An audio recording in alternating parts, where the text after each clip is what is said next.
చూస్ country delight, live better. ఇప్పుడే country delight యాప్ని download చేసుకోండి. కూటమి ప్రభుత్వం అధికారంలోకి వచ్చి ఏడాది దాటుతున్నందున ఇక్కడికి ఈ కార్యక్రమానికి విచ్చేసిన గౌరవ ముఖ్యమంత్రి శ్రీ నారా చంద్రబాబు నాయుడు గారికి, గౌరవ మానవ వనరుల అభివృద్ధి, information technology, electronics and communication, real time governance శాఖ మాత్యులు శ్రీ నారా లోకేష్ గారికి, రాజమండ్రి పార్లమెంట్ సభ్యులు, భారతీయ జనతా పార్టీ రాష్ట్ర అధ్యక్షులు శ్రీమతి దగ్గుపాటి పురంధేశ్వరి గారికి, అలాగే శ్రీ ప్రభుత్వ ప్రధాన కార్యదర్శి కె విజయానంద్ గారికి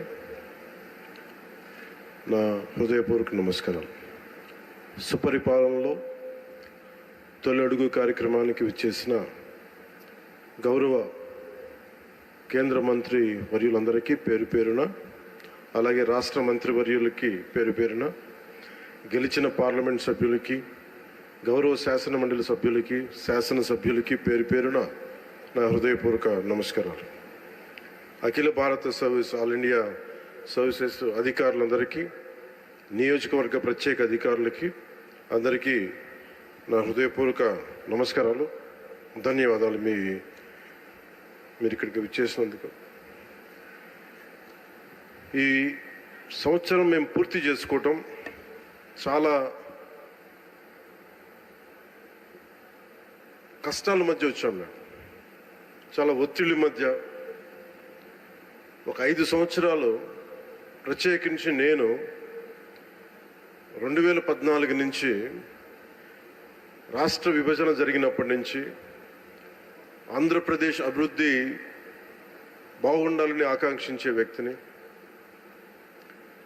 వచ్చే గొడవలకి విభజన జరిగితే ఎలా అయిపోయిందో మనం చూస్తూ వచ్చాం. అందుకని ప్రత్యేకంగా నేను ఆంధ్రప్రదేశ్ బాగు కోసం నేను ఎప్పుడూ నిస్వార్థంగా చేసుకుంటూ వచ్చాను. 2014 నుంచి 2019, 2019 నుంచి 2024కి ప్రభుత్వం మారిన వెంటనే ఒక కన్స్ట్రక్టివ్ అప్రోచ్ నుంచి ఒక డిస్ట్రక్టివ్ అడ్మినిస్ట్రేషన్, డిస్ట్రక్టివ్ గవర్నెన్స్ మొదలైంది. ఇది ప్రజాస్వామ్య హితాన్ని కోరుకునే ప్రతి ఒక్కరికి కూడా చాలా ఆందోళన కలిగించింది. ఈరోజు మేము గౌరవ ముఖ్యమంత్రి గారి నాయకత్వంలో సాధించినవన్నీ చెప్పబోయే ముందు అసలు ఈ పరిస్థితికి ఎలా వచ్చాం, మీకు కూడా ముఖ్యంగా అధికారులు ఉన్నారు, గౌరవ శాసనసభ్యులు ఉన్నారు, ఒకసారి మనం గుర్తుకు తెచ్చుకోవడం చాలా చాలా అవసరం. ఎందుకంటే మనం చాలా త్వరగా మర్చిపోతాం. మన మీద కూడా చాలా బాధ్యత ఉంది. అవన్నిటినీ ఒకసారి గుర్తు తెచ్చుకొని మళ్ళీ మనం వచ్చే సంవత్సరానికి ఇంకెంత బాగా చేయగలం అన్న దానికోసం మీకు తెలియజేస్తున్నాను. మమ్మల్ని అందరినీ ఎంత ఇబ్బంది పెట్టారంటే, ఒక సగటు మనిషి దగ్గర నుంచి దేశం మొత్తం ఆయన ఆలోచనల్ని ఆదర్శంగా తీసుకొని పాలసీ మేకింగ్ అయ్యే ఒక దశాబ్దాల అనుభవం ఉన్న, సుదీర్ఘమైన అనుభవం ఉన్న ఒక ముఖ్యమంత్రి గారి, ఒక తెలుగుదేశం పార్టీ నాయకుడు శ్రీ నారా చంద్రబాబు నాయుడు గారి స్థాయి దాకా గత ప్రభుత్వ పాలకులు ఎంత ఇబ్బంది పెట్టారంటే ఇంకంతా ఇంతక ఎంత వికృతంగా తయారయ్యారంటే, ఏదైనా మాట్లాడాలంటే భయం. అధికార వ్యవస్థ ఒక భయం గుప్పెట్లో చిక్కుకుపోయారు. నేను అడిగేవాడిని చాలామంది అధికారులు, ఎందుకు మీరేం మాట్లాడలేదని. నాకు అర్థమైంది ఏంటంటే, మేము వచ్చిన తర్వాత నిజంగా రాజకీయ వ్యవస్థ కానీ బాధ్యతతో లేకపోతే అధికార యంత్రాంగం కూడా ఏమీ చేయలేదు, నిస్సహాయంగా చూస్తూ ఉండడం తప్ప అనేది మేము ప్రత్యక్షంగా చూసాం, అనుభవంలోకి వచ్చింది. ఇక నన్నైతే ఏ స్థాయిగా గౌరవ ముఖ్యమంత్రి గారిని ఏ స్థాయి ఇబ్బందుల్లో పెట్టారో మీరు అందరూ తెలుసు, మీ అందరికీ. కానీ నన్నైతే నాకు అనిపించేది, వైజాగ్లో, విశాఖపట్నంలో 24లో 23 ఆఖర్లు ఎలాంటి ఇబ్బందులు పెట్టా, మీరు రోడ్ల మీదకి రావడానికి కూడా ఇబ్బంది పడాము. వస్తే అరెస్టులు, ఈ స్థాయి వీటి మధ్యలో అసలు భవిష్యత్తు కనిపిస్తుందా అని అనిపించింది నాకు. అసలు ఆంధ్రప్రదేశ్కి వెలుగు అనేది వస్తుందా? ఇలా భయం గుప్పిట్లోనే బతకాలా? వాళ్ళ ఇష్టానికి చట్టాలు, ఇష్టాలకి బెదిరింపులు, నోటికి ఏదొస్తుంది మాట్లాడటాలు, ఇవన్నీ చూసిన తర్వాత ముఖ్యంగా ఇక్కడ చాలామంది ఉన్నతాధికారులు అందరూ ఉన్నారు, నియోజకవర్గ అధికారులు ఉన్నారు, శాసనసభ్యులు మీరందరూ ఉన్నారు. కాబట్టి అది జరగకుండా కనుక కూటమి ప్రభుత్వం రాకుండా కనుక ఉండుంటే ఎలా ఉండేది ఆంధ్రప్రదేశ్ అని ఒకసారి మన అందరం కూడా ఒకసారి ఆలోచించాలి వన్స్న. ఎందుకంటే మేమందరం కూడా గౌరవ ముఖ్యమంత్రి గారి దగ్గర నుంచి, లోకేష్ గారి దగ్గర నుంచి ఎవ్వరం కూడా ఏదో ఒక నెపం గొడవ పెట్టి ఏదో ఒకలా ఇబ్బందులు పాలు చేసి ఇబ్బందులు పెట్టడానికి, జైల్లో పెట్టడానికి అలాంటి స్థాయిలోకి వచ్చేసారు. ఏదైనా మాట్లాడదామంటే రౌడీ మూకలు, నిస్సహాయతతో కూడిన అధికారులు, లేదా వంతపాడే అధికార యంత్రాంగం, వీటన్నిటి మధ్యలో విలవిల్లాడిపోయింది రాష్ట్రం. ఏదైనా మాలాంటి వాళ్ళు వచ్చి మాట్లాడి చెప్దామంటే మమ్మల్ని అలా ఇలా ఇబ్బంది పెట్టాలి, మా కుటుంబ సభ్యులతో సహా. వీటన్నిటి నేపథ్యంలో ఎన్డీఏ ప్రభుత్వం, సుదీర్ఘమైన అనుభవం ఉన్న చంద్రబాబు గారి నాయకత్వంలో తెలుగుదేశం పార్టీ, భారతీయ జనతా పార్టీ, జనసేన ఇవన్నీ కలిసి కూటమి ప్రభుత్వాన్ని ఏర్పాటు చేయడానికి, నిలబెట్టడానికి ముఖ్య ఉద్దేశం ఒక సుపరిపాలన అందించాలి, అడ్మినిస్ట్రేషన్ విత్ అన్ అకౌంటబిలిటీ, ఒక రెస్పాన్సిబిలిటీ తోటి ముందుకెళ్ళాలి అన్న ఉద్దేశంతో మేమందరం ముందుకు వచ్చాం. ప్రజలు దాన్ని గుర్తించారు, ఆదరించారు. ఈ ప్రభుత్వానికి, ఈ కూటమి ప్రభుత్వానికి అండగా నిలబడ్డారు. ఆంధ్రప్రదేశ్ ఇప్పుడు స్వర్ణాంధ్రప్రదేశ్ దిశగా అడుగులు వేస్తుంది. ఈ మార్పు తీసుకురావడానికి ఒక యుద్ధమే చేయాల్సి వచ్చింది. ఆ పోరాటానికి ఫలితం వచ్చి ఏడాది పూర్తయింది. చీకటి నుంచి వెలుగులోకి ఇప్పుడిప్పుడే వస్తున్నాం. ముందుగా రాష్ట్ర ప్రజలకి తెలుగుదేశం, భారతీయ జనతా పార్టీ, జనసేన కూటమికి అద్భుత విజయాన్ని అందించిన రాష్ట్ర ప్రజలకి ఈ సుపరిపాలనకి ఏడాది వచ్చిన సందర్భంగా మేము మీకు ప్రత్యేకంగా కృతజ్ఞతలు తెలియజేస్తున్నాం. రాష్ట్ర ప్రజల రుణం తీర్చుకునేందుకు గౌరవ ప్రధాని శ్రీ నరేంద్ర మోదీ గారి మార్గనిర్దేశకత్వంలో, పాలనలో అపార అనుభవం కలిగిన గౌరవ ముఖ్యమంత్రి శ్రీ చంద్రబాబు నాయుడు గారి నాయకత్వంలో కూటమి ప్రభుత్వం నిరంతరాయంగా కృషి చేస్తున్నాం.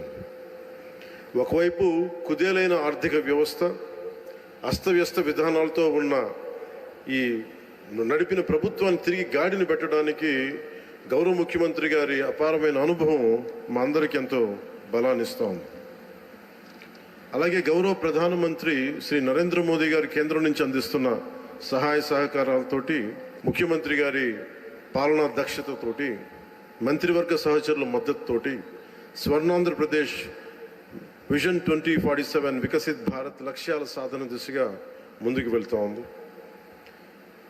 ఈ మధ్యనే మనం 11వ అంతర్జాతీయ యోగా దినోత్సవం సందర్భంగా గౌరవ ముఖ్యమంత్రి శ్రీ నారా చంద్రబాబు నాయుడు గారి నేతృత్వంలో ఎన్డీఏ కూటమి ప్రభుత్వం విశాఖపట్నంలోని బీచ్ రోడ్లో 3 లక్షల పైచిలుకుతో మందితో నిర్వహించిన యోగాంధ్ర కార్యక్రమం ప్రపంచ రికార్డు సృష్టించింది.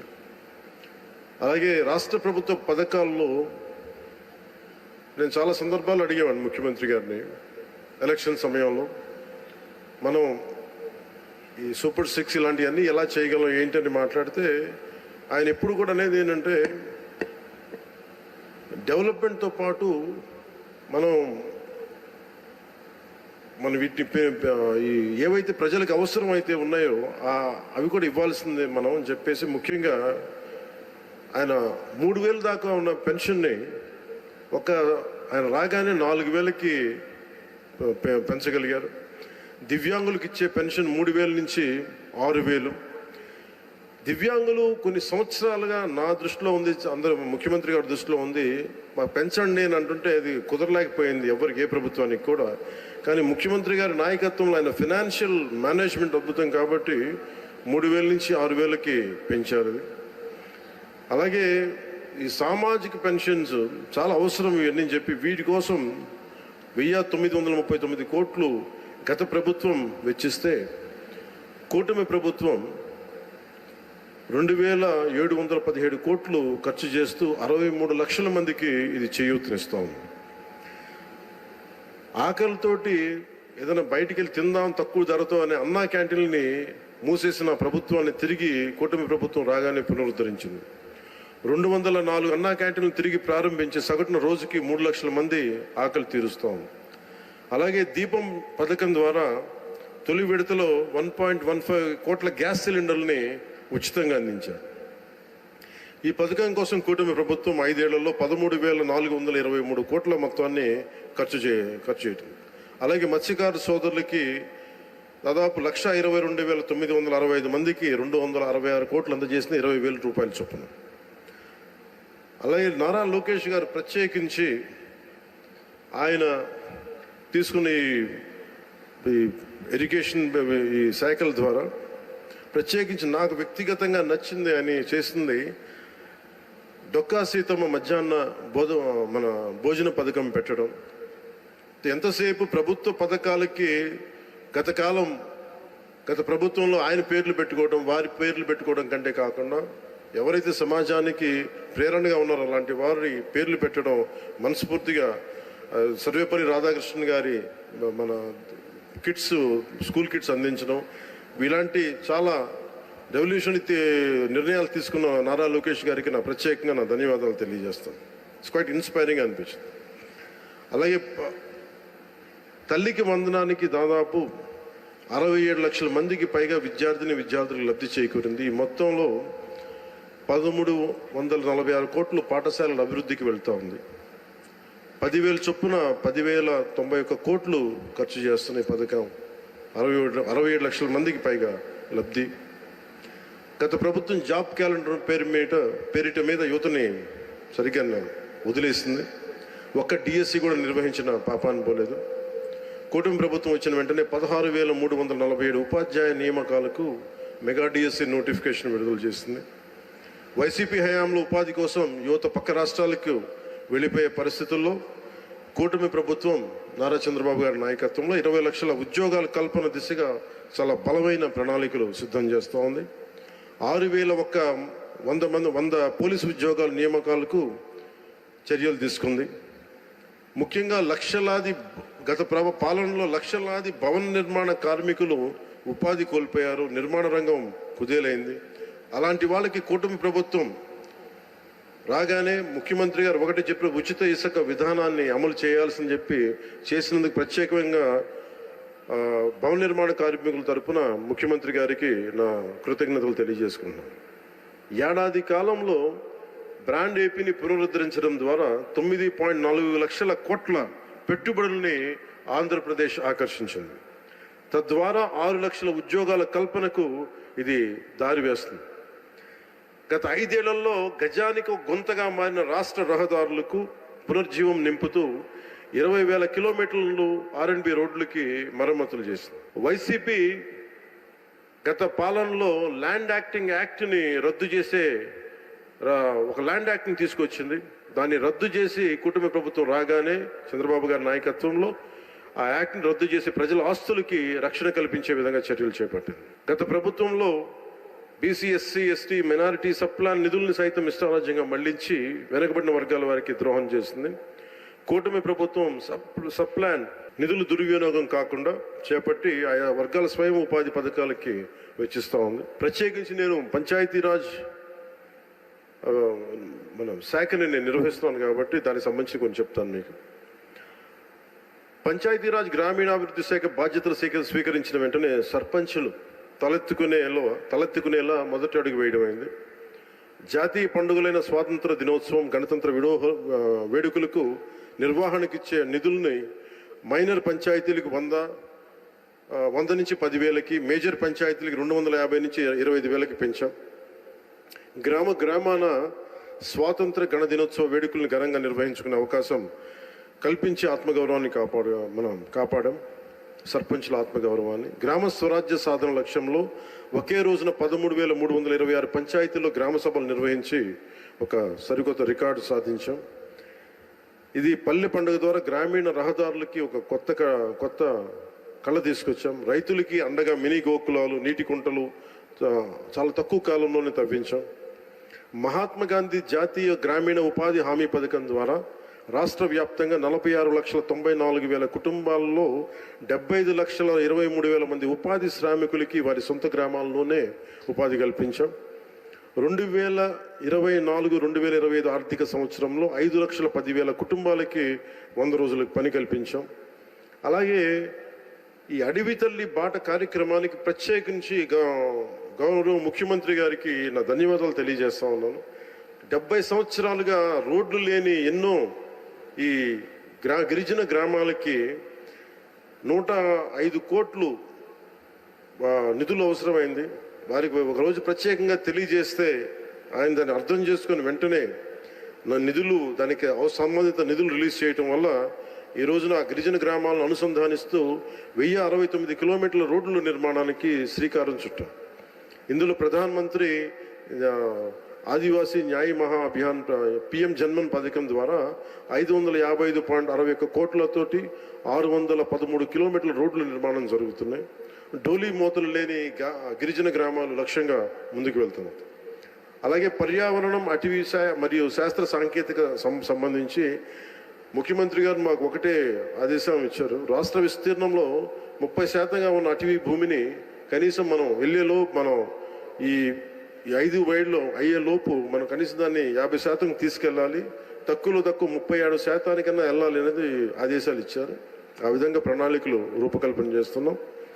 రాష్ట్ర సరిహద్దు జిల్లాల్లో రైతులు ఏనుగులు బెడతో నానా ఇబ్బందులు పడుతూ ఉంటే ఆ సమస్య పరిష్కారానికి అంతర్రాష్ట్ర సహకారం తీసుకున్నాం. మన కర్ణాటక ప్రభుత్వం సహకారం తీసుకున్నాం. కుంకి ఏనుగులు ఇప్పుడు 4 మనకి చేరుకున్నాయి. ఇంకొక 2 త్వరలో రానున్నాయి ఆ క్యాంప్కి. ఎర్రచందనం అక్రమ రవాణాన్ని అరికట్టేందుకు కఠిన చర్యలు అమలు చేయడంతో పాటు అక్రమంగా తరలిపోతున్న ఎర్రచందనాన్ని తిరిగి తెచ్చుకునే విధంగా కర్ణాటక రాష్ట్రంతో ఒప్పందం కుదుర్చుకున్నాం. ఎకో టూరిజం అభివృద్ధికి చర్యలు చేపట్టాం. కాఫీ తోటలు ఇటీవల ప్రారంభించిన వుడెన్ బ్రిడ్జ్ కూడా ఈ కోవకి చెందుతుంది. 1,122 కోట్లతోటి నగరవన యోజన ద్వారా 61 నగరవనాల ప్రాజెక్టులని చేపడుతున్నాం. 85.63 లక్షల ద్వారా ఎకో టూరిజాన్ని అభివృద్ధి చేస్తూ రాష్ట్రంలో 48 కమ్యూనిటీ బేస్డ్ ఎకో టూరిజం కేంద్రాలని వన సమితుల ద్వారా నిర్వహించబడుతున్నాయి. జూన్ 5, మన వన మహోత్సవం సందర్భంగా కోటి మొక్కలు నాటి ట్రాకింగ్ కోసం geographical information system, management information system, quick response కోడ్లు మొదలైన యాప్లు అమలు చేశాం. అలాగే ప్రత్యేకించి సైన్స్ అండ్ టెక్నాలజీ మీద ఇప్పుడిప్పుడే దృష్టి పెడుతున్నాం. విద్యార్థులకి ప్రోత్సాహకాలు అందించే విధంగా అడుగులు వేస్తున్నాం. అలాగే నేను రిప్రజెంట్ చేసే పిఠాపురం నియోజకవర్గ ప్రజలకు ఇచ్చిన మాట మేరకు అభివృద్ధి కార్యక్రమాలు చాలా బలంగా చేపట్టాం. 388 కోట్లకు పైగా అభివృద్ధి పనులను చేపట్టాం. వచ్చే 4 ఏళ్లలో గౌరవ ప్రధానమంత్రి శ్రీ నరేంద్ర మోదీ గారి సహకారంతో, ముఖ్యమంత్రి వర్యులు శ్రీ చంద్రబాబు నాయుడు గారి సహకారంతో రాష్ట్రం మరింత ప్రగతి సాధిస్తుందని ప్రజలకి హామీ ఇస్తున్నాం. ఈ సందర్భంగా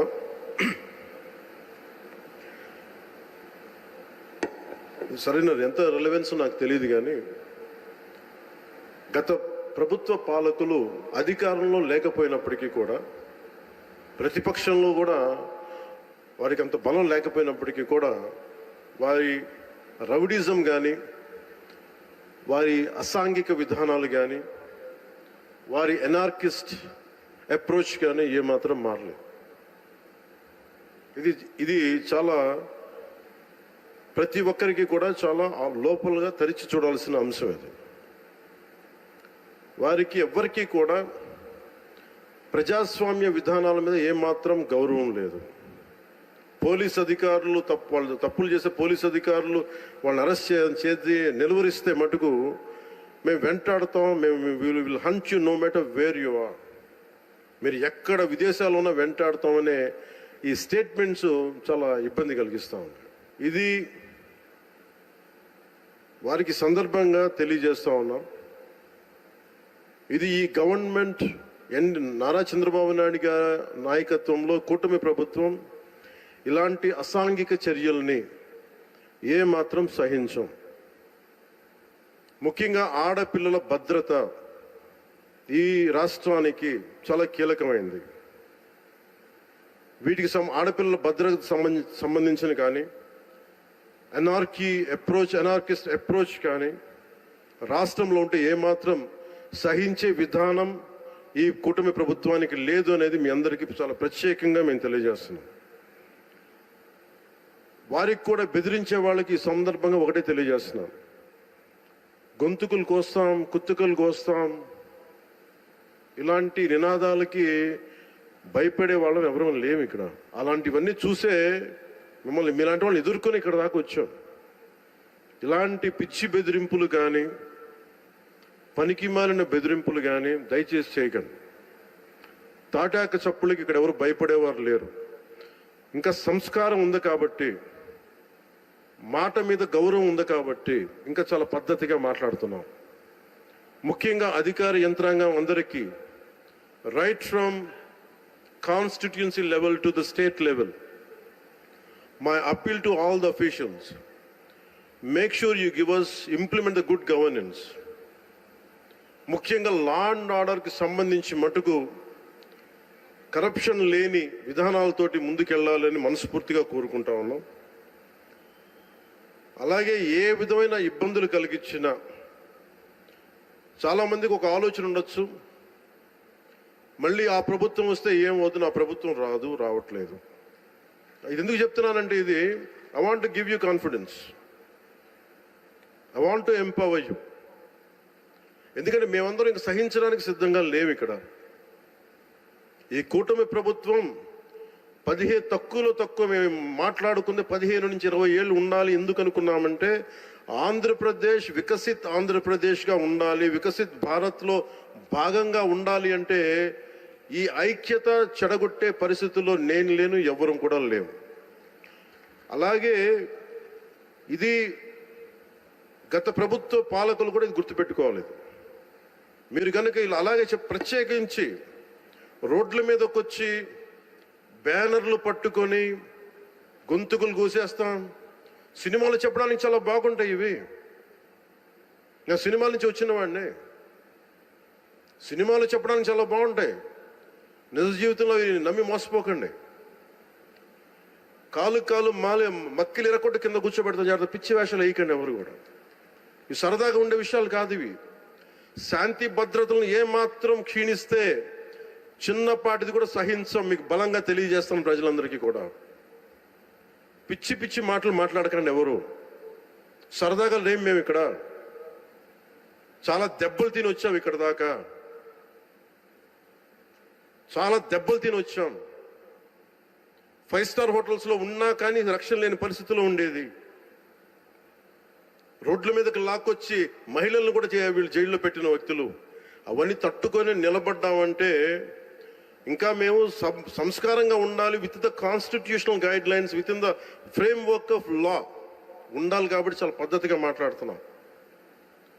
అనవసరంగా రెచ్చగొట్టకండి ఇవన్నీ ఇలాంటి మాట్లాడి. నేను తమిళనాడు సభలో కూడా చెప్పాను. అదేంటంటే సాధు మిరండాలు కాడుకోలేదంటే, సజ్జనుడు కోపం వస్తే అడవి కూడా ఆపలేదనేది. అలాగే మాది మంచి ప్రభుత్వం.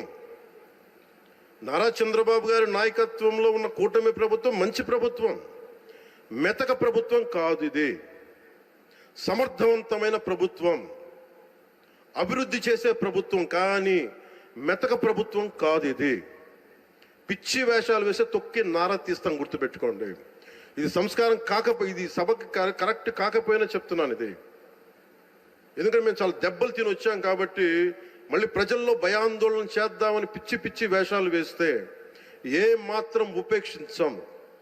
అధికారులకు కూడా మేము అదే అప్పీల్ చేస్తున్నాం. మీరు దయచేసి any anti constitutional, any anti government, please kindly take care and make sure you implement the law. Make sure it should be within the legal framework. Thank you. Jai Hind, Jai Bharat.